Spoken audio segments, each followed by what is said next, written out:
It's time for the Alien Conspiracy Podcast. We are your hosts, Agent ETA, Agent Ether, and Agent Anderson.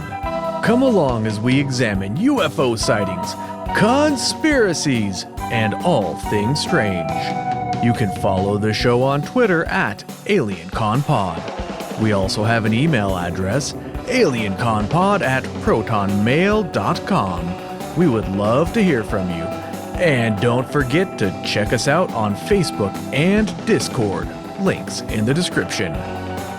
This week's episode, PG&E Shenanigans and Tomfoolery.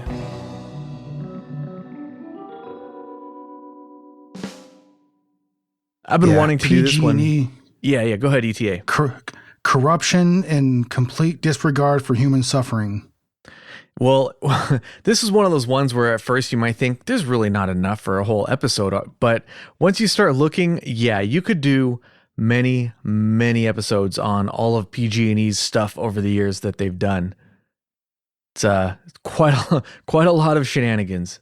And for our listeners who aren't from California, Pacific Gas and Electric is our utility company. Yeah, Pacific Gas and Electric. Yeah, they have a monopoly on our electricity and gas pretty much out here in Cali. Mm-hmm. Well, yeah, that's not unusual, but from what I understand, a lot of places, if it's a monopoly like this, it's actually sort of a government entity. It's like a municipal, not a private for-profit company with, shares and all that fun stuff. But all right, before we get started, let's say hello to our live audience. Hello, live audience. It's very small this week, but we got, let me see, I got to make the font a little bit bigger here. So we got Higher Theories Podcast. We got Bernicus.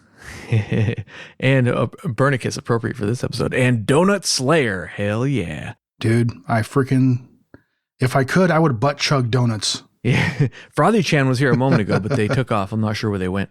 Maybe they'll be back later. But yeah, it's a very awkward time for a live show, unfortunately, for most people. But when you can make it, we really appreciate it. So thanks for being here. Anyways, Let's get to it. Pacific Gas and Electric. It has the headquarters are in San Francisco, California, and it's the largest provider of electricity in the United States. It's investor-owned and for-profit. I think I already mentioned that. The company was formed in 1905 by the merger of the San Francisco Gas and Electric Company and the California Gas and Electric Corporation. Those companies go back to the 1800s. I think maybe the 1870s or something.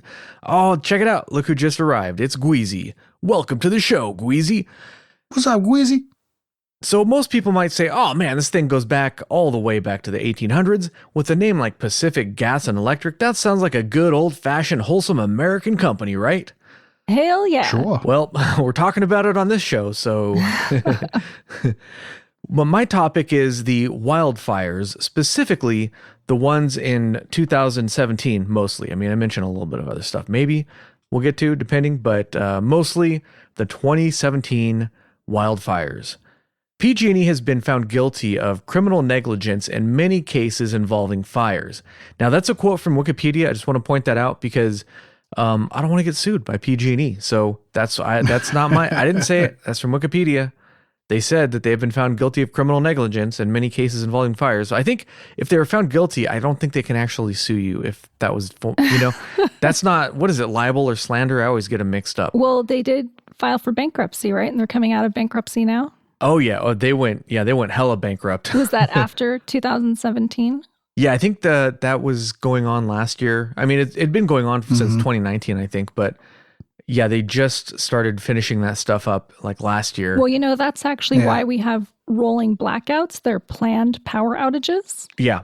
And there's somebody with utility regulations in the power industry, some expert. He's written like regulations for the United Nations. His name is Greg Palast. Yeah. And he says that the reason we have rolling blackouts is because PG&E is blackmailing the judge overseeing the bankruptcy case. Really? He says, because the victims and the bondholders got together and they're basically threatening to eliminate the equity, the rich and powerful, these shareholders, that this is their reaction. Interesting. That's Yeah. kind of crazy. One thing I was kind of wondering about was like, how much money does this damn company have on the side? Now, they're filing for bankruptcy, so that not a whole lot, but like the amount of lawsuits that they've been involved in and the amount of money that they paid out, it's like, Jesus Christ, it's a lot. It's more money than I'll ever see in my life by far, Well, we're getting a little ahead of ourselves there, but the punchline to this whole thing. I just want to make a little. The punchline of this whole thing is when they get sued and they owe a ton of money, they can actually tack that onto the ratepayers' bills. So, Oh yeah, Yay us. yay us. But yeah, so that's how they can pay all this money, is they don't actually have to pay all this money. So everybody's excited about electric vehicles. So I looked into it a little bit. And if you're tiering up, meaning if you're using more electricity than they designate for your household, you could end up paying over $200 a month for the privilege of charging that electric vehicle at your house. Yeah, so the way that works is PG&E gives you an allotment saying, okay, this is how much you're supposed to use of power. Now, of course, that's a very small number that nobody uses. And you go over that, you go up to the next tier. And then if you go over that, you go to the next tier and so on and so forth. Each tier becomes more and more expensive. By the time you get to tier 4, you're in the absurdly priced range for electricity. And we have some of the most expensive electricity, not just in the state or country, but actually in the entire world, thanks to PG&E. So part of that is the way they do that tiered system. And they also, depending on how you choose your billing, they may also do it based on the time of day. So it's pretty complicated, almost like an airline schedule, right? How they do their billing. But end of the day, it's just expensive. It's way more expensive than it should be anyways. But all right, let's get to the wildfires a little bit. So a couple of highlights of the wildfires that they've been found guilty of.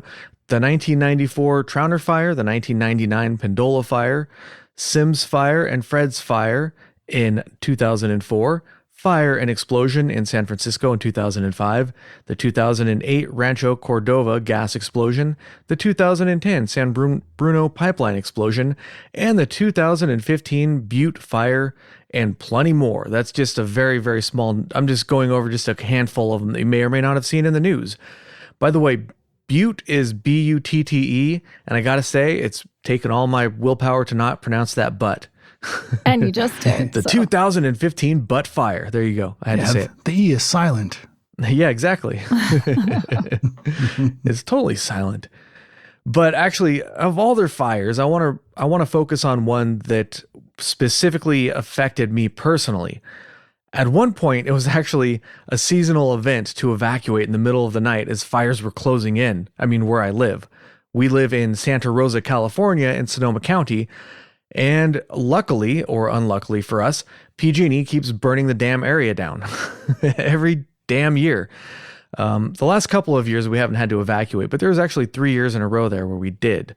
So, hopefully everything burned down and there's nothing left. We don't have to evacuate anymore. No, I don't but know. we still have to have planned power outages. Yes. Well, yeah, I was going to mention that a little bit later. I wanted to mention it. Is part of like the that's sort of what, because of the fires, that's what we have now is, but anyways, we'll get to that. So PG&E has a history of not maintaining equipment and not trimming trees around power lines. For example, they were found responsible for the 2015 Butte Fire, which was caused by a tree coming into contact with the power line. This fire killed 2 people and destroyed hundreds of structures. But that was just an appetizer for what would come later on in 2017. The fires I'm talking about on this episode are also known as the Northern California Firestorm, and this happened in October of 2017, and it was a series of about 250 fires. 21 of these became major fires that burned over 245,000 acres. Another cool thing that happened in 2017 is that we got the return of the Korean zombie, who came back after a long hiatus to knock out Dennis Bermudez in the first round. I actually watched that fight earlier. Sometimes I'll put on TV when I'm taking notes and that came on. I was like, oh yeah, I forgot he came back in 2017. So that was, a positive thing. It wasn't all bad in 2017, I suppose. Yeah. And he's going to be fighting Alexander Volkanovski, I think, on April 4th for the title. Oh, that would be a good fight. Oh, yes, it will. It will be. I think Volkanovski he probably is likely to take it, but yeah. Korean Zombie's no pushover. The guy's pretty damn good. I'd like to see him win the title with the twister. How awesome would that be? Dude, that would be the best thing ever. Yeah. What was that, Agent Ether? He does lots of kicks. Why would he do lots of kicks? I don't know. He does some kicks. He's He's pretty well rounded. Yeah, I was going to say, I think he's pretty well rounded, actually. He could probably win the fight anywhere. Anyways, let's get back to the show. I'm talking mostly about the Tubbs fire. That became the most destructive in California history until the next year in 2018, but we'll get to that later maybe. I'll probably mention that briefly. The fires caused $14.5 billion in damages, give or take. I've seen many different estimates actually for the 2017 fires, but one number that seems to be more common is about 15 billion, something like that. There's different ways to calculate that's a lot. Yeah, that's a lot of cheddar. All right, the weather in October was really bad or perfect for fires. It was really dry and really windy. Gusts of wind on the evening of October 8th were recorded up to 70 miles an hour. That's like hurricane wind speed. They were just gusts, but still, that's really fast. Mm-hmm. If you were in the area, you're wondering if your house is going to get blown over. It was pretty crazy. So the fire spread from 1,000 acres to over 20,000 acres in a single day. And by October 14th, over 210,000 acres had burned. 90,000 people were evacuated from their homes. The fire spread so fast that when they hit the populated areas, people barely had time to get out of bed and to safety. There was no time to get dressed or grab any personal belongings or to even find pets. The stats of the fire don't really do it justice. When you drove around the area, it sort of felt more like a post-apocalyptic movie. And most people didn't even stay in the area, but we were lucky because we had a relative in Oakland who let us stay there while we were evacuated. Because there were no hotels. Yeah, no hotels, by the way. All the hotels were booked. Well, you get, tens of thousands of people evacuated at the same time. I mean, people were driving everywhere. The roads were backed up, and everywhere you can imagine that you could stay, all the hotels, they're just gone all the way from here, all the way down to Southern California. There's nothing. But yeah, luckily we knew somebody. We could crash on their floor, Some people describe the fire as being unnatural. Yeah. And there's a conspiracy going around that it wasn't natural, that maybe it was PG&E burning the fires on purpose to create a rail system. So kind of clearing out that brush. This. Did you hear about this? Yeah. And some eyewitnesses, some people say things were just gone, things that, shouldn't be, like concrete, and cars were just like burnt out husks, but it happened so fast. They say it shouldn't have been possible. But, when you have forest fires, when you have fires like this, I guess flames can reach up to 1 meter high. Wow. And it can get up to 2,000 degrees Fahrenheit, which is about the melting point of concrete. Yeah. Also, I was actually looking at some forums where people were discussing this. They were specifically looking at aerial photos of the Coffee Park neighborhood. And I know a couple people who used to live there, but I'm not super familiar with the homes. But a lot of homes here are not built on slabs. They're not built on foundations. They're built on, they have like a crawl space underneath of them. And the raised reason foundation. The reason they do that is because the ground can shift and move quite a lot depending on where your house is built. So obviously the foundation, it'll crumble under all that shifting. So they put the house on, stilts basically, really short stilts, but still that way it can bend and flex a little bit more. But if you're looking at the aerial picture and you're not seeing concrete slabs, well, there probably weren't concrete slabs to begin with, and that's why they're not there. Lies. Or maybe they melted in the hot fires. No. That's also possible, I suppose. It was unnatural. Well, I even heard some crazy conspiracies and I hate using that term, but because some conspiracies are real, there's quite a few out there that are real and they are conspiracies. But I remember hearing some people even theorize about oh, maybe it was a satellite laser array that actually because of the unnatural damage that had been done to some of the objects around. I mean, I gotta be honest, I didn't believe that for a second. I'm like, well, why would they, it doesn't make any sense why they would do that. Well, we don't even have, I could see why some of the more, I'm sorry, go ahead. Yeah, we don't even have the technology for those kinds of lasers. Even Actually, if we wanted to. Okay. Well, not that we know of in the public sphere. There are supposedly some satellites that have directed energy weapons, sort of like lasers. Now, of course, that would be classified, but there are rumors that those exist. Well, if I was going to say, if the technology doesn't exist here on Earth, maybe it exists somewhere out there in space. So some people theorize that the fires were actually started by aliens. Because why not? Been them grays, man. Travel thousands of light years to set a forest on fire. I actually have all kinds of stuff about space lasers and other theories as far as the fires go. But why don't you continue, Agent Anderson? Oh, yes. Oh, yes. Yes, please continue. By the way, I think Space Lasers would be a really cool name for a punk rock band. There probably already is one. Probably, you're probably right. That would be definitely an awesome name for a punk rock band, though. But anyways, so what was I saying? Oh yeah, so we were staying in Oakland, and at one point after the fires, we were watching them on the map every day. A couple days after the evacuation, we saw the fires were getting closer and closer to the house where we lived. So I drove back to town, which is about an hour drive, give or take, to try to get some like family photos and some other things that I didn't have time to pack, when we first left. So I just, my desktop stuff that you couldn't replace. Yeah, I pulled the hard drive on my desktop and I took some of the photos off the wall. It's a couple of items like that, because everything else like sofas and furniture and whatever, all that stuff can be replaced. Televisions, who cares? But like certain things like that, you can't. They're just irreplaceable. So I tried to grab as much of that stuff as I could. But when I drove back, like the freeways were kind of closed down and deserted.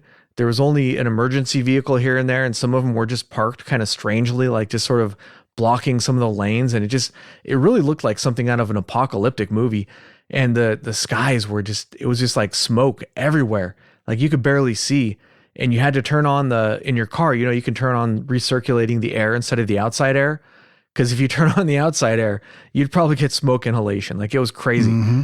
And then I went, you get off the freeway and you go to the neighborhood, and like, it was just such a weird feeling. And like there was like an empty lot across the street from our house, and they had the emergency people, which I don't know which entity it was, but they had set up shop there as like sort of like a temporary headquarters in the area. And there was cops patrolling around trying to catch looters and stuff. The whole thing was it had a really weird feeling to it.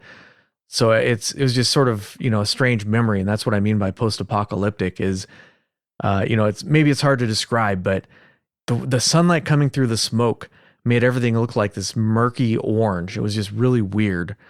But anyways, the firefighters from all over the world, about 10,000 firefighters, came to help fight the fire, because locally we only have so many. There's even with 10,000, there's so many fires that they couldn't even begin to fight it. They just had to let a lot of it just burn itself out and try to protect as much of the structures as they could.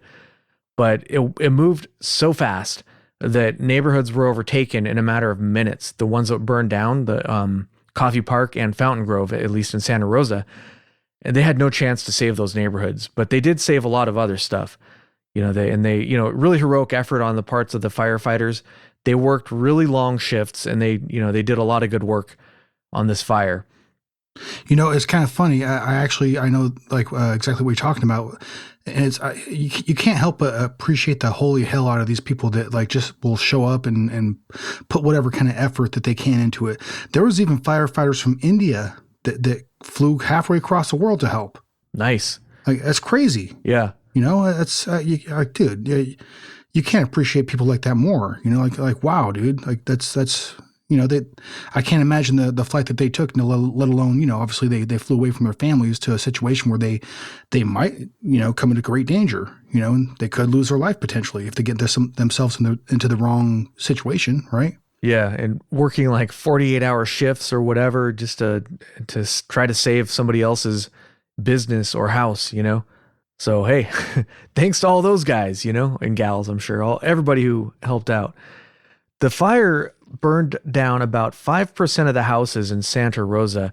It burned about 36,000 acres. So I'm talking about the numbers specifically for the Tubbs fire versus all of the fires that happened at this time. So the Tubbs fire burned down 5% of the houses in Santa Rosa, which it doesn't sound like a lot, but the population here is well over 200,000, I think.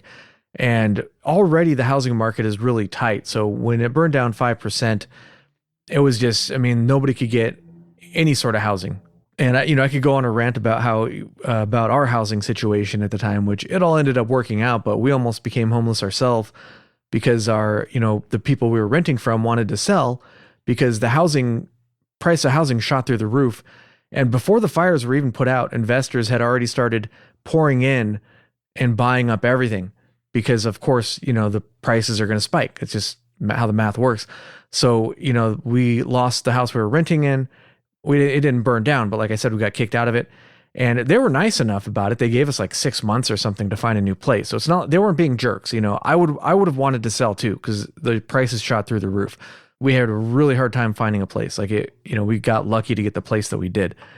But anyways, it's estimated that Santa Rosa lost $1.2 billion from this fire, with an additional $100 million for fire suppression.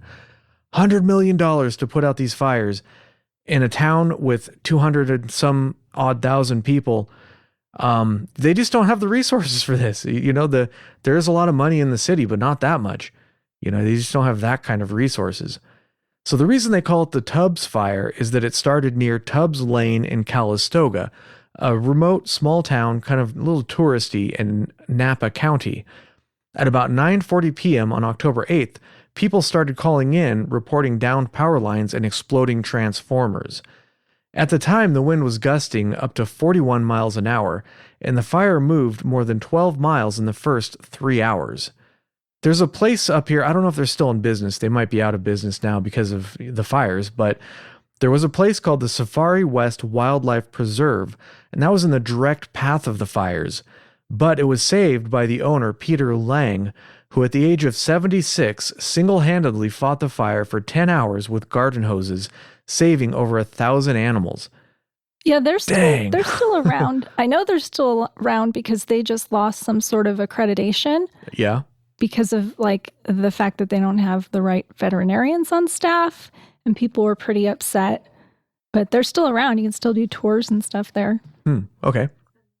On the 8th of October, by midnight, evacuations had begun. By 1 a.m. on October 9th, the fires had reached the Santa Rosa city limit.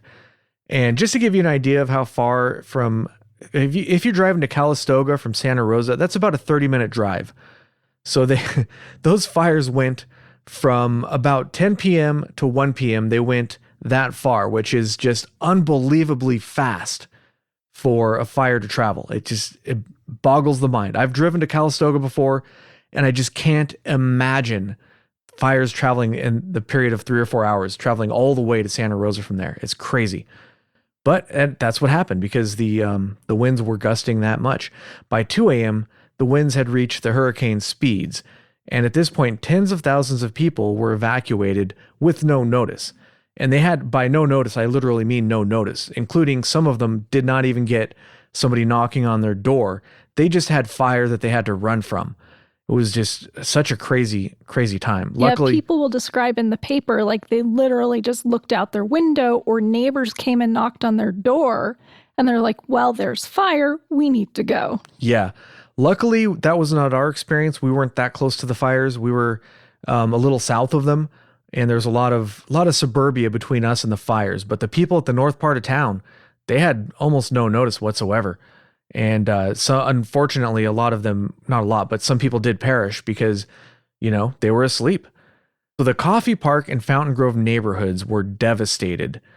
Anybody interested can look up pictures. They have before and after pictures. You can see what these neighborhoods looked like overhead, satellite. They have pictures from the ground. There was a ton of news coverage at the time, and a lot of these photos are still available on the internet if you want to go look them up. Some just crazy, crazy stuff. And you can find videos of people in their car, trying to get out of the areas that are on fire, and they're just crying and praying to God and hoping their car doesn't burn up because there's traffic. And it's just pretty terrifying, actually, to go back and watch some of this stuff that, I was watching earlier. So the damage was kind of strange, and Ether and ETA were sort of alluding to this earlier. Because the wind was so erratic, you'd have a whole neighborhood would be burned down, but there'd be one house left standing. A friend of a friend who lives in Fountain Grove, her house in Fountain Grove was still there. All her neighbors, it was gone. It was all gone, except for her house was still standing there, and every house was turned to ash, but there would be like the trees looked fine. Like the trees didn't get burned, some of them, or, just really weird looking stuff like that. And I think it's because the wind was so strong that it would just blow the fire through an area in just a matter of seconds. Everything was set on fire. So I think that's why you get some really weird burn patterns like that. Unfortunately, other things were lost as well, like the historic round barn, which was, I don't know how old, but it's like from the 1800s, and that burned flat. Is it venue too? I think they had like weddings and stuff there. Yeah, it was just a really awesome historic place that's just gone. It's just gone now. It's just burned up. Hilton Hotel was destroyed. A Kmart burned down, but I think their Kmarts are gone now. That was one of the last Kmarts in California. I think they just closed the last one. So there's no more Kmarts. Yeah, they would have gone out of business anyways, probably. But the gym across the street and all the other structures near the Kmart in the media area, they're fine. But if you go a couple blocks over, restaurant burned to the ground, or, cars would be burned up and the building next to them wouldn't be. It's just like really weird. And like the reason I know this is because I'll go, I'm talking about the north part of town. We live a lot south of that, but sometimes I'll drive up there for whatever reasons. It's more of like an industrial part. There's not a whole lot of houses where the Kmart was, but like for months and months, those buildings, like they couldn't get to it. There's too much burned up stuff. So he would just be driving through town and there'd just be burned down buildings and burned down cars and stuff for a long time. They've cleaned that stuff up by now, but it was quite some time for them to clean that crap up. But yes, it was really weird. Like some buildings would burn and nothing else next to it would. And then sometimes the whole neighborhood except for one building would burn. But anyways, the lot where the Kmart is still empty to this day. And that just kind of illustrates that even though we've rebuilt a lot, these neighborhoods still haven't been rebuilt. And a lot of the damage we're still with it today. I mean, it's something that's going to be lasting for a long time. It's not something you can just recover from in a year or two. The city still has not rebuilt. Well, a lot of the lots are empty, and that could be a whole episode in itself, like the housing market in Northern California. But if you drive around, these lots are empty because it costs so much money to rebuild these homes. Right. Well, and like I mentioned earlier, investors, they were, and still are trying to buy lots and houses and flip them. So like these empty lots, I was looking at empty lots before the fires, and sort of in the ballpark of 50,000 to 70,000, you'd get a lot in a really good location, like near the woods or whatever, near a park, somewhere you'd want to live. And after the fires, those numbers went up to, at least 200,000 and as much as, I don't know, 500,000 to 700,000, depending on where the lot was. Like in the Fountain Grove neighborhood, the Fountain Grove area that burned down, that was like where a lot of the wealthy people lived. And those lots were going, I don't know if they still are, but at one time they were going for like $500,000 plus for just the lot. So instead of buying a house in a different state, you too can have a lot in a burned down neighborhood surrounded by other burnt down neighborhoods. Yeah. Well, I've driven by it a few times. They've actually rebuilt a lot of Fountain Grove. They are still building. They're still building. It's not entirely, but I mean, there's so many thousands of houses. I said 5%. That doesn't really do it justice. I mean, like thousands of houses were burned down and they're still rebuilding. They still haven't rebuilt all of them. To move along here, 2 medical centers were evacuated with employees using personal vehicles to get patients to safety. And I just wanted to mention that one just to say thanks to those employees. They didn't have to do that. But on the other hand, that's how fast these fires were moving, is they didn't have time to locate proper vehicles to evacuate everybody. It's like, okay, get them out now because the fire's coming, Luckily, I think those medical centers were saved. That was, what was it, Kaiser and Sutter, I think. But yeah, so those didn't burn down, but it was a close call for those. And they were definitely in the area where the hot ashes were coming down and those buildings could have caught on fire. Part of the landscaping did. So it definitely came pretty close to the hospitals. I imagine there was a lot of firefighters doing their best to keep it from going up as well. So as the day went on, the damage only got worse. A senior housing complex was destroyed, schools, wineries, and even a performing arts center that was damaged. It wasn't just houses. There was a lot of stuff that was lost. In the following days, there were even more evacuations. People in remote areas sometimes only had one way out, and the road would be surrounded by flames as they escaped. On the 12th, the home of late Peanuts creator Charles Schulz was destroyed. His widow escaped unharmed. By the 14th, the fire was 44% contained, and by October 31st, it was totally contained. So that's, in a really short summary, what happened during the fires. Now, after the fact, CAL FIRE investigated what happened because there were a lot of reports of PG&E equipment, basically causing the fire. All of the individual fires that happened around this time, we're talking about not just the Tubbs fire, but the firestorm in general. All of those individual fires were found to have been caused by PG&E equipment, except for the Tubbs fire. They determined that the Tubbs fire was caused by incorrectly maintained electrical equipment owned by a private landowner. Nobody really believed it, especially in light of many people reporting the PG&E equipment blowing up. But that's what they said.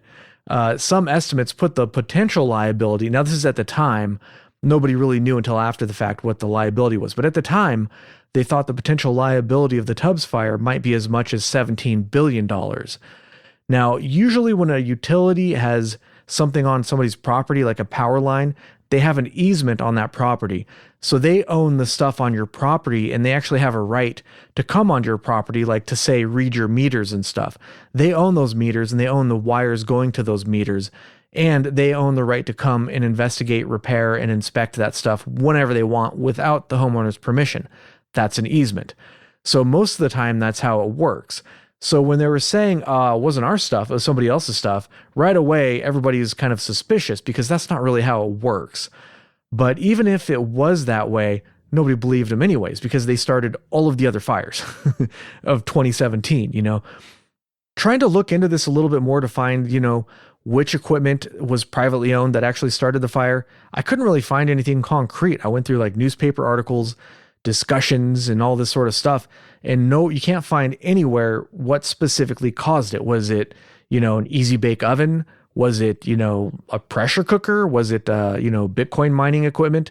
Nobody knows. If it was private stuff, why didn't they say exactly what it was? And that, another reason why it's kind of suspicious. CAL FIRE put out an 80-page report. A lot of important parts were redacted. At least that's what I read in a local paper. And there's links to this report, but when you click on them, they're not actually on the CAL FIRE website. So that's not really suspicious, right? You can no longer find the report online. Maybe you could request it. I don't know, but I started taking notes for this one today, so I didn't have time to request it, unfortunately. I should start doing my notes on Mondays. But that whole thing is very suspicious, right? Why would they redact part of the report? And the article I read said, I think this said that they redacted things like their investigative procedures and things like that. Like, why would they redact that stuff? Like important parts of the investigations. Well, yeah. So you can't use it in court later. Yeah. And the fact that, that the website no longer even links to it is highly suspicious in my opinion. The other fires were all started by PG&E, I keep stumbling over that, PG&E equipment.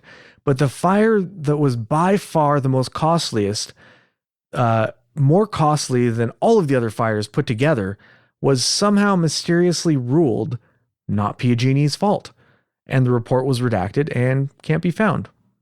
Sure, that sounds reasonable, right? It's kind of funny. I'm sorry to make a quick little note. There, a lot of the incidents that I've looked at here, it seems like there's plenty of reports that have been redacted, or it seems like the researchers involved, whether you want to call them scientists or whatever field they may be in that relates to the incident, that they may be talking about. There's a lot of to quote the title of this episode, Tomfoolery and Shenanigans, that seem to be surrounding some of these incidents, Yeah, there is for sure, yeah. On December 9th, even though they were never technically found guilty or responsible through the investigation, the official investigation, on December 9th, 2019, they accepted liability for the Tubbs fire. But this was part of a larger court action, lots of lawsuits, bankruptcy filings, and all kinds of other stuff that, I mean, you could do many episodes just on all the legal proceedings, but in a nutshell, they were able to bundle all their fires together and get a discount savings on the bundle, and not having to pay the full amounts. But rather than go through all those legal proceedings, which would take years and years, I imagine, they accepted liability for the Tubbs fire, which tells me they probably would have been found liable for it anyways, eventually.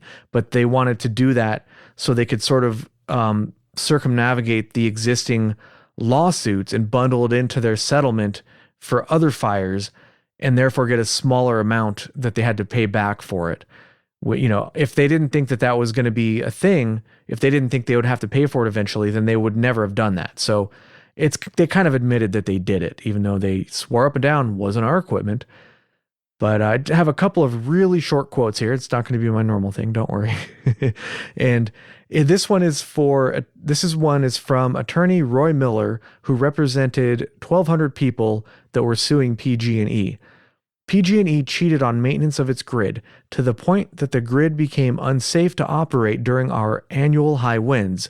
So unsafe that the grid itself failed and ignited many catastrophic wildfires. Oh wait, no, that was Judge Alsup. Sorry, I got them mixed up. So that was won by an actual judge who's saying, yeah, you guys suck. Now, the attorney Roy Miller said, the bottom line is the CAL FIRE report finds an unknown event as the cause of the fire. The report is wrong. We have witnesses who saw fire down low to the ground where PG&E equipment was. I can't say PG&E. What the hell's wrong with me? But yeah, so those are just a couple of quotes from people, involved in the litigation. And I like especially the one from the judge, because that's an actual judge saying that PG&E cheated on maintenance. Sounds like a Judge Judy kind of a situation. You remember Judge Judy? Yeah. Yeah. And I remember that. PG&E can't sue the show because a judge said that, not me. She was so sassy. She was. Yeah. To bring it back to the maintenance and everything. So allegedly, this is something that I haven't been able to prove, or no journalist has to my knowledge or whatever, but allegedly PG&E, some people said, I don't know who, but some people, allegedly PG&E has a budget for maintenance such as trimming trees and equipment repair. Also allegedly, instead of using that money to repair stuff or make sure trees don't fall on power lines and start horrendous fires, they allegedly kept the money and bought more yachts and private islands for themselves. Allegedly. But yeah, no, there's actually a lot of discussions about that, because they did get caught. I forget the exact case. I was trying to find it, but I ran out of time. But I'm pretty sure they allegedly got caught, taking millions of dollars for like a tree trimming fund and, using that for something else, like, private islands or whatever the hell. And they got caught and penalized for it. And anybody who's not familiar with this area, it's the Pacific Northwest. There's a lot of trees here, a lot of forests and a lot of that stuff. And sometimes they'll have power lines going straight through those areas. And they're supposed to keep the trees clear of the power lines, because the trees, branches and whatever will fall all the time. And guess what happens when a tree falls onto a power line? Often it'll break the power line or cause some kind of short, and stuff catches on fire. So they're supposed to take care of that, but they don't. And their equipment is not maintained. Somebody posted a picture on Twitter at the time. I think it was Twitter. It was one of those social media places. And, because at the time I was following this stuff every hour of every minute, even sometimes I was just watching, with bated breath to see if my home would be burned down. And one of the things I saw was somebody was posting a picture of a hook that, they use like hooks to hang the power lines. I guess they're not always secured, like really, really fastened down, but the hook is there so that it can like kind of move around on the wind a little bit. And this hook was like probably from the 1920s. And you could see in the close up of this big giant hook, how over the years, from swinging around just a little bit, it had eroded the metal. And there was just, out of something that probably started as like 10 inches of metal, there was just like half an inch of metal left. And you're like, dude, that thing is going to fall anytime there's a gust of wind. That thing could just break and fall. And then that power line is just going straight down to the ground and causing more problems. So yeah, the infrastructure that they're supposed to be taking care of is not taken care of at all. And, before I finish up my little bit here, I just want to put out a statistic.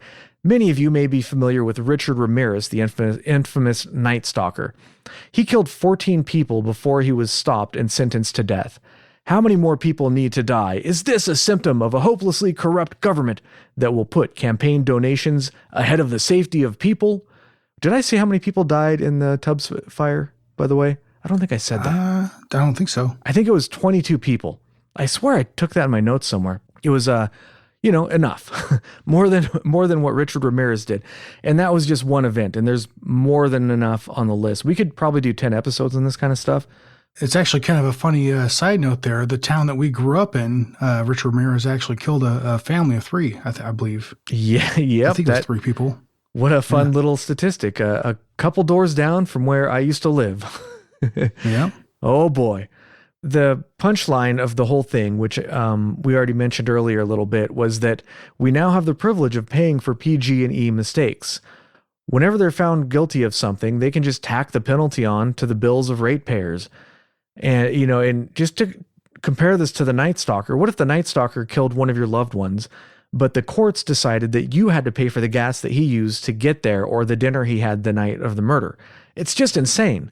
It's absolutely insane that the government allows PG&E to make us pay for what they're doing to us. I don't know of any other case where this has happened. It's just absolutely insane. Unfair. It's horribly unfair. There's no penalty, there's no punishment, and there's nothing stopping them from doing it again. If the government's like, yeah, go ahead and tack this onto the bill, they're like, oh, great. Well, we can just keep on not maintaining our equipment and letting people die because there's nothing stopping it. There's no reason not to. It'll cost us money to maintain this stuff. So therefore, let's just not maintain it. I mean, it's crazy. It's just crazy. And this is the sort of stuff you see with a monopoly that's not municipal, but a private company. It's just really bad. You don't want it at all. I don't know why our government allows it. It's kind of mind-boggling, actually. And that's the mind boggle of the week. So now we mentioned this as well earlier, but now to solve this problem when there are windy days or red flag days, PG&E just kind of shuts off the power to very large thousands, tens of thousands of people. They could fix all this equipment. They could trim the trees, but instead, let's just flip the switch until the wind slows down a little bit. And that's a solution, I guess. And it kind of feels like they're giving the middle finger to the people that they have victimized, It's no good. No good at all. Doesn't seem like they care all that much. No, genuinely. It's hard to give a crap when you're sleeping in silk sheets, right? And I suppose I definitely want to say, so I actually know some PG&E employees, some of the people who actually work for the company, not run the company. They're good people. All right. They're not bad people. They're not the ones causing the damage. They're not making these decisions. They're just doing their jobs to, provide and repair the infrastructure that makes our life possible. So I got nothing against those people. It's the people at the very top making these decisions that they have to know is going to lead at some time or other to yet another disaster, because there have been disasters going on decades and decades with PG&E. This is not a recent problem, although the one I'm talking about is recent. This is not a new thing at all. But so I mentioned earlier, I might talk a little bit more. I won't go into too much depth, but in 2018, we saw even more fires, including the Camp Fire, which broke the record for the deadliest and most destructive in California's history. And it was the most expensive in the world in terms of insured losses. And it was, once again, started by PG&E equipment. This time around, there were 85 deaths and 1 person missing. 153,000 acres burned and more than 18,000 structures destroyed. The town of Paradise, California, was swallowed up by the flames almost immediately after the fire started, and the whole town was burned to the ground. Including parts of the hospital there. I actually have a coworker who lost their job because they closed the hospital. Yeah, the hospital, there's nobody there anymore to go to the hospital. That's correct. Parts of the hospital were open, but the community was devastated, so they closed the hospital. And they will probably never rebuild that area, I imagine. But also the towns of Magalia, Butte Creek Canyon, and Concow were also destroyed. The cost was estimated somewhere around $17 billion. And to put that into perspective, PG&E is currently worth $23 billion. So yeah, they're never going to pay for any of this stuff. I mean, maybe the ratepayers, but I mean, there's more destruction been caused by them just in 2017 and 2018 than they could ever possibly hope to pay off. Even if they sold off every bit of their company, it still would never happen. That's the short version of the 2018 fires. But if we ever do another episode on PG&E shenanigans, which we could, maybe I'll dedicate some more time to that, because, there's a lot more to it than just that.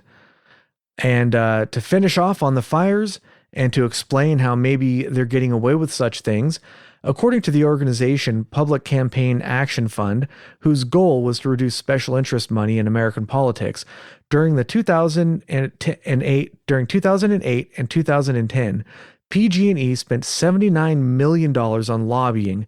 Gee, they might have spent some of that on trimming trees, maybe. They didn't pay taxes despite a profit of $4.8 billion, and they got a $1 billion tax rebate, and they increased executive pay by 94% for its top 5 executives during that time. Wow. 2-year period. 2-year period we're talking about here, 2008 to 2010. Again, there's plenty more there that we could go into as far as like corruption. There's been corruption with them being in cahoots with the regulatory agencies. I could go on and on and on and on. But now I think I'll turn it over to one of the other agents. How about Agent Ether? Because she actually has conspiracy theories to go with these fires. I do, instead of... Instead of what? Nothing. So I do. So I'd like to start with the 2018 fires. There was a Congresswoman, Marjorie Taylor Greene, who posted on social media, I think it was Facebook specifically, although it's been deleted, about the Rothschild Jewish space lasers. Have you heard about this? What? Anytime you mention the last name Rothschild, that my ears perk up. I can tell you that much. But they're not just space lasers. They're Jewish space lasers? So in collaboration. Wait, hold on. How does that work? Do they put like a little, what are those little things they put on their head? Like a yarmulke? Do they put like a yarmulke on the satellite? Yarmulke lasers? Do they send up some of that bread on the satellite? Like, what makes a satellite Jewish? I didn't know that satellites could have religions. So specifically, conspiracy theorists thought that there was orbiting in outer space above the Earth some sort of directed energy weapon, or maybe a failed clean energy experiment where it was a space-based solar generator and it beamed the sun's energy back to Earth and accidentally started the fire. And either lasers or some sort of space-based solar generator would explain some people's claims that they saw blue beams of light coming down during the fires. I couldn't find any videos, but they're out there. That's really interesting. Blue beams of light. Now, were there a lot of witnesses? No, but there were some. They're out there. I heard it from somebody who saw it on social media. Oh, I see. Okay. But no, there was this Congresswoman from Georgia, Marjorie Taylor Greene, and she said, what would that look like anyway? A laser beam or a light beam coming down to Earth, I guess. Could that cause a fire? I don't know. I hope not. And where does this come from? There's a company, Solarin, and they actually do have a contract with PG&E. They said they haven't launched anything yet, and the idea is to collect energy by radio waves and convert it to electric energy for cell phone, radio, satellite signals, that sort of thing. So not quite the same idea, and the contract ended up expiring because they said the whole project was too expensive, and the company went on to explain publicly that their satellites could not be and were not weaponized. So that's probably where the theory, came from initially. But if they deny that they launched them and they deny that they were weaponized, that's what you would say if you weaponized them. Exactly. They totally weaponized those. Otherwise, they would actually, no, they would still say it wasn't. But the important thing, it was in collaboration with PG&E. So that's kind of strange. Like, why would they be interested in, these space lasers? Well, because it was a failed energy experiment, or again, I'll mention they were trying to clear the way for this rail system.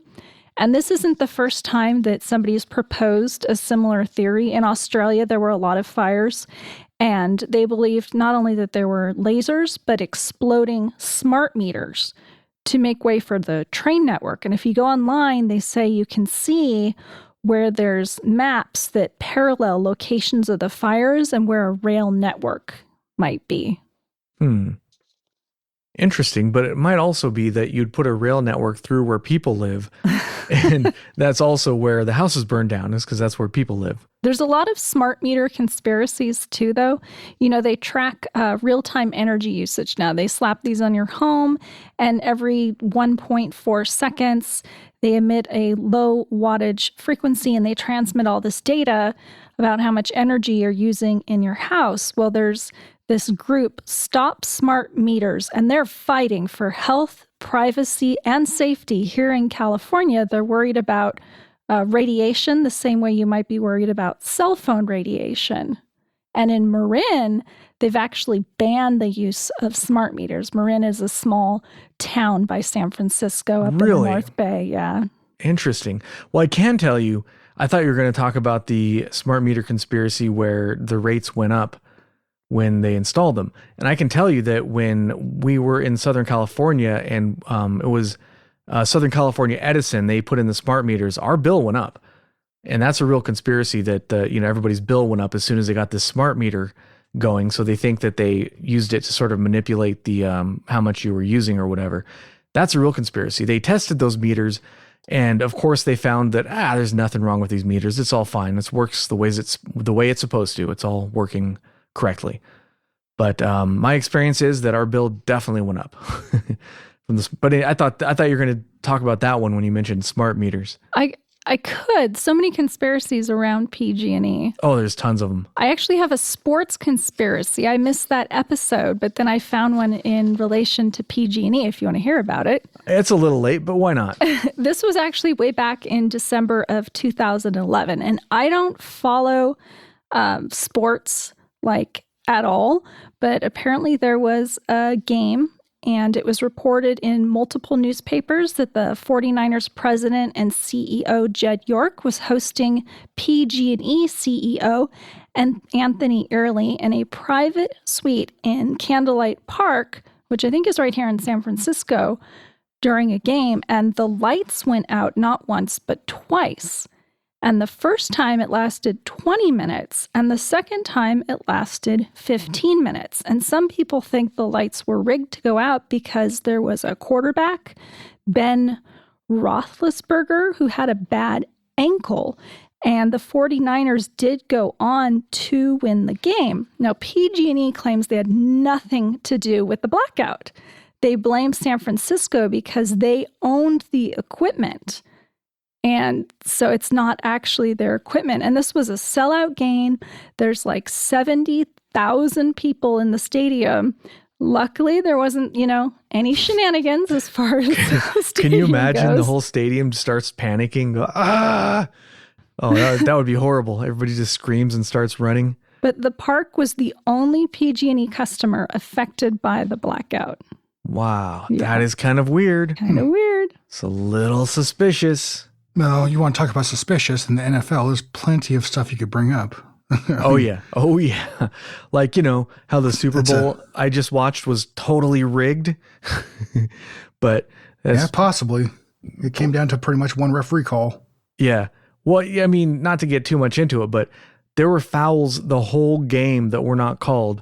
And then in the very last minute, I don't know, last couple of minutes or whatever, when the Rams were getting towards the end zone, they all of a sudden started calling things that they had ignored the whole game. Like, grabbing somebody's face mask and pulling them down. I'm pretty sure you're not supposed to do that. But anyways, let's get back to the show. All right, I have one more PG&E conspiracy. You guys have probably heard and talked about it. It's the free energy suppression theory.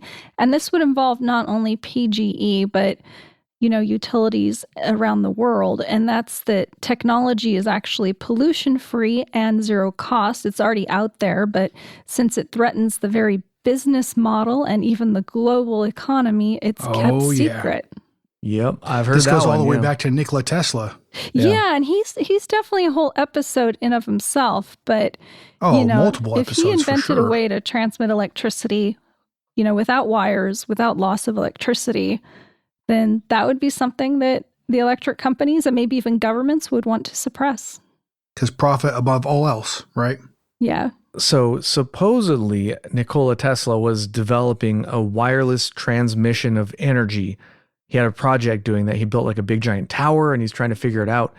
And I'm paraphrasing. I read about this a long time ago, so I'm probably getting some of the details wrong. But whoever was funding, some rich dude was funding the research. And, he asked Tesla, all right, well, how are we going to charge people for this if it's wireless and anybody can use it anytime they want? And Tesla's like, oh, no, we're not going to charge people. And then okay, you know what? We're cutting your funding off right now. There's not a chance you're doing this. And then, of course, we got what we got, which was, the electrical grid that we still have to this day, actually. Yay. But we have smart meters, though. Yeah, they're very smart at charging us more money. Yeah.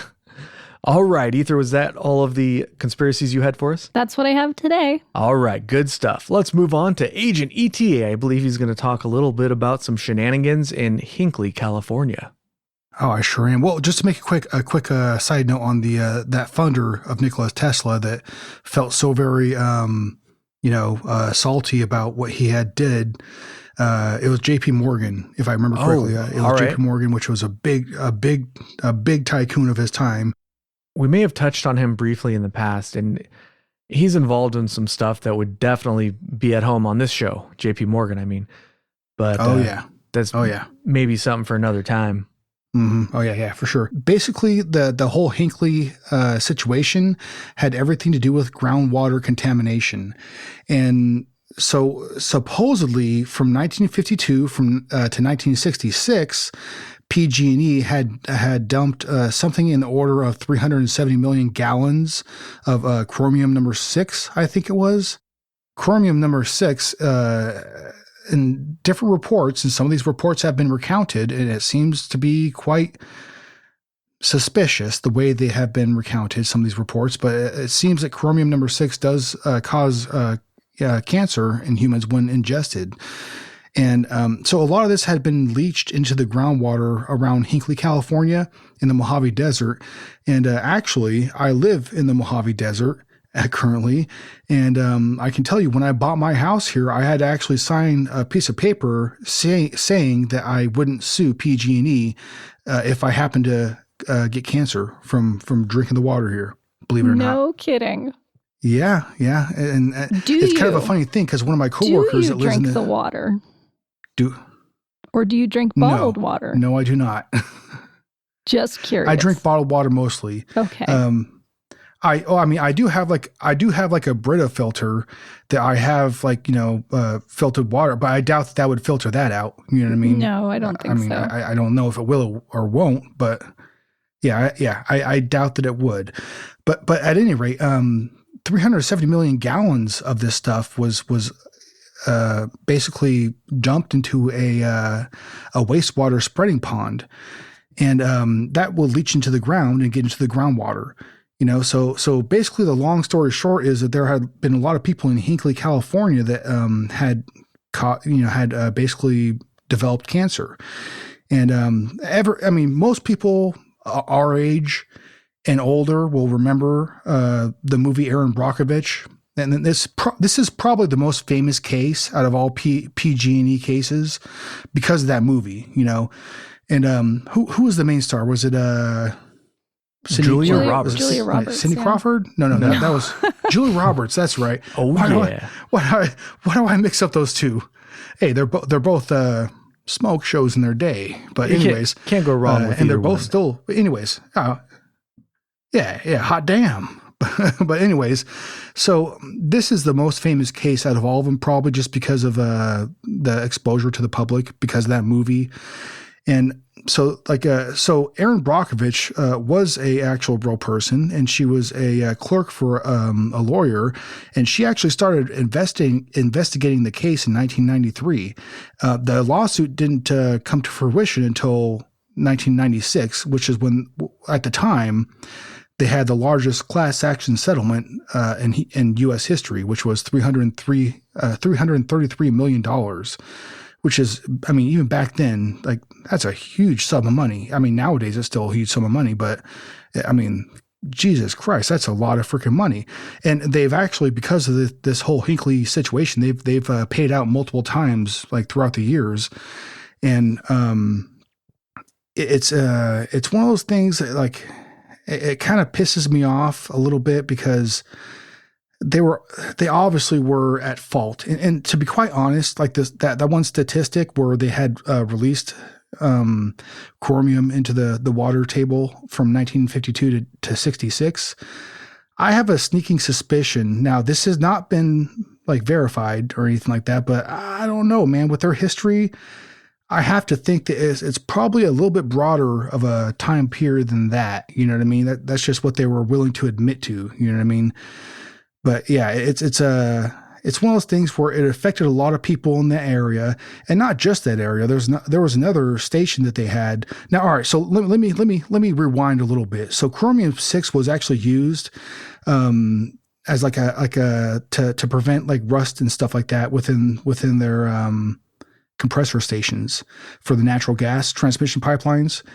And, it was beneficial for them because, you don't want rust in that kind of thing. It's going to gum up the whole freaking works and stuff or whatever, But so they also had a station in Topak, Arizona as well.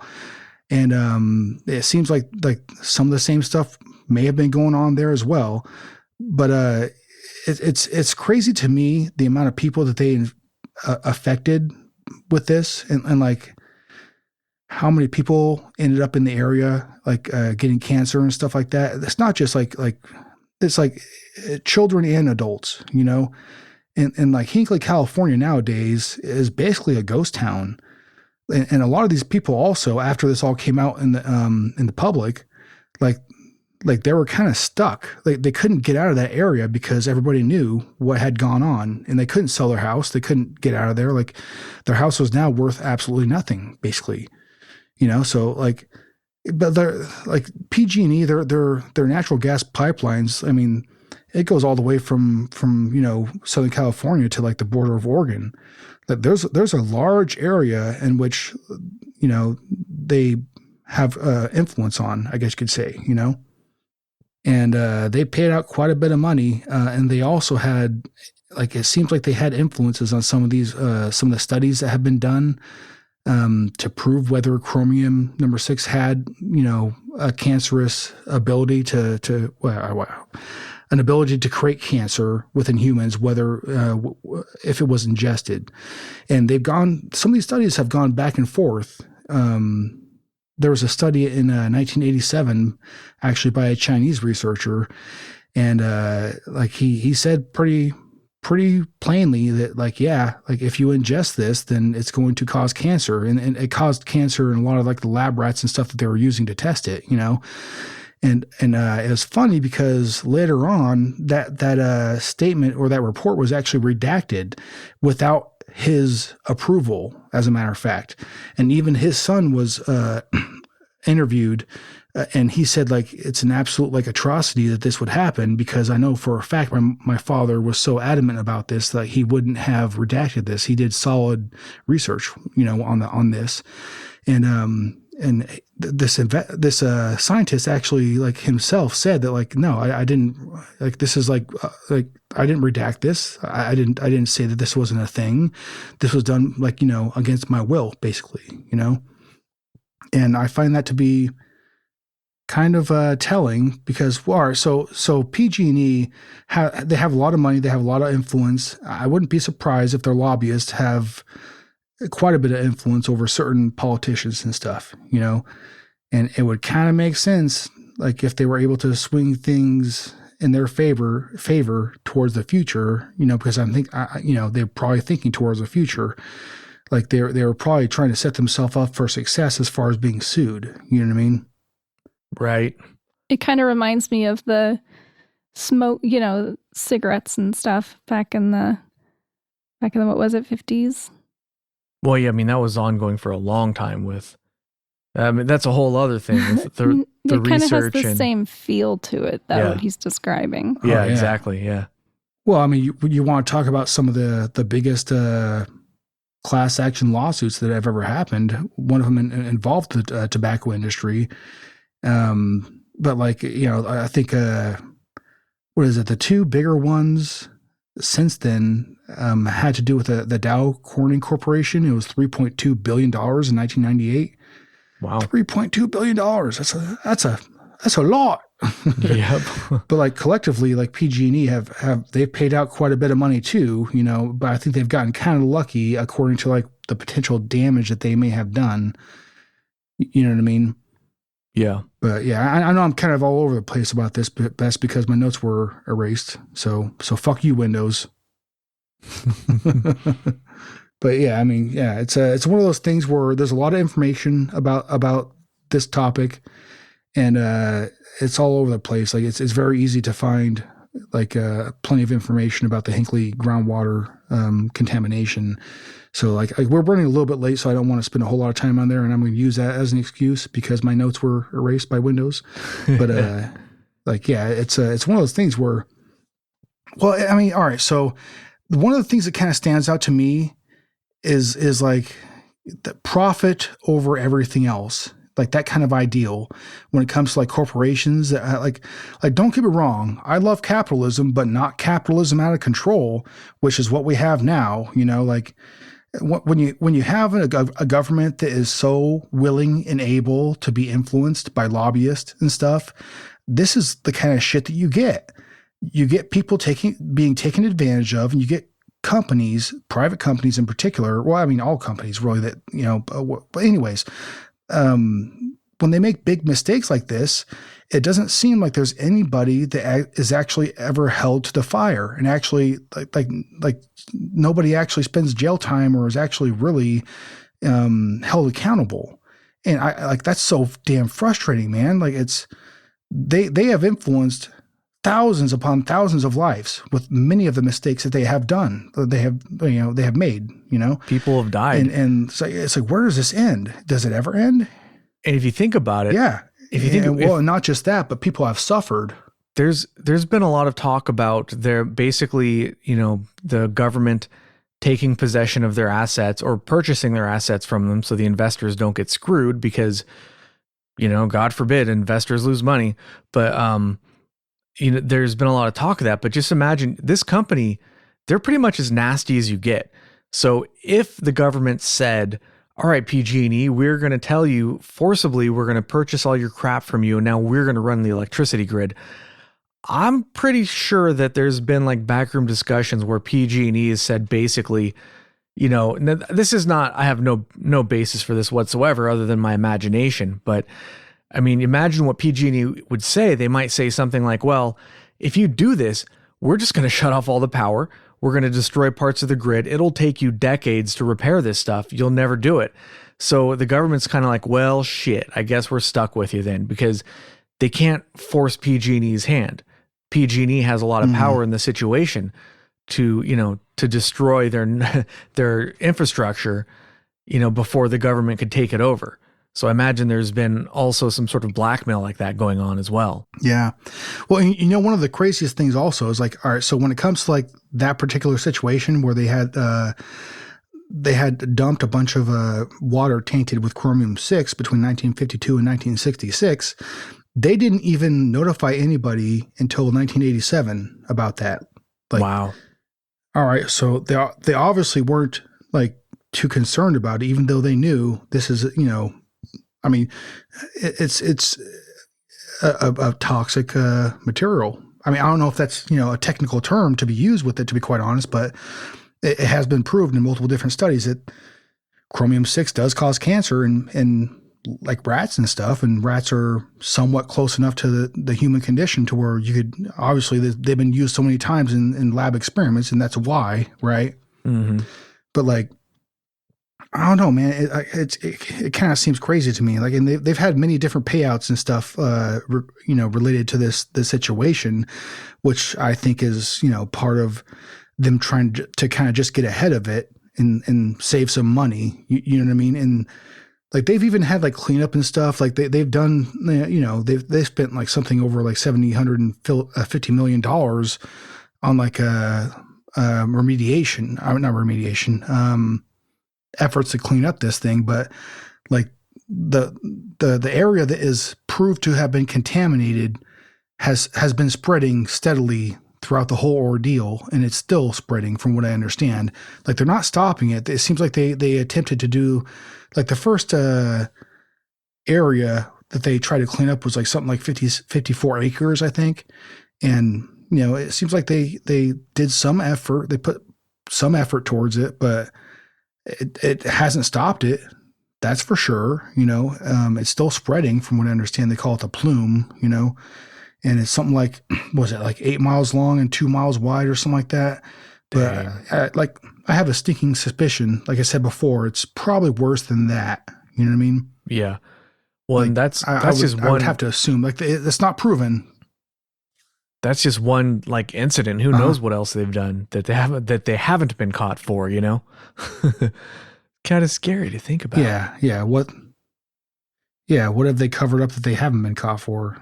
But I mean, that's just the conspiratorial side of my mind that thinks that, Yeah. You have to be able to prove it, I guess, which, I guess there's plenty of things I've said that aren't necessarily proven throughout all the podcasts, but. And think of it this way too. Do you really think that we've caught them for 100% of the nasty stuff they've done? Not a chance, Nah, doubt it. Yeah. I don't think definitely not. I doubt it. Allegedly. Yeah, I bet there's stuff that's not in any memo that hasn't even been shredded because it's only whispered about in board meetings. And conspiracy shows.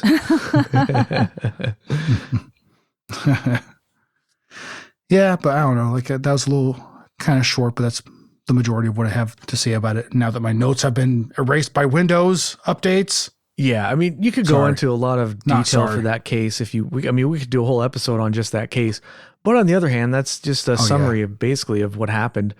They polluted, they killed, and they paid for it. Well, I mean, I'm sure the ratepayers are paying for it, but Well, they tried not to, but then they had to. Yeah. All right. Well, you guys all have anything else to say in summary? I'm good. All right. I think I am good as well. Well, thanks for listening.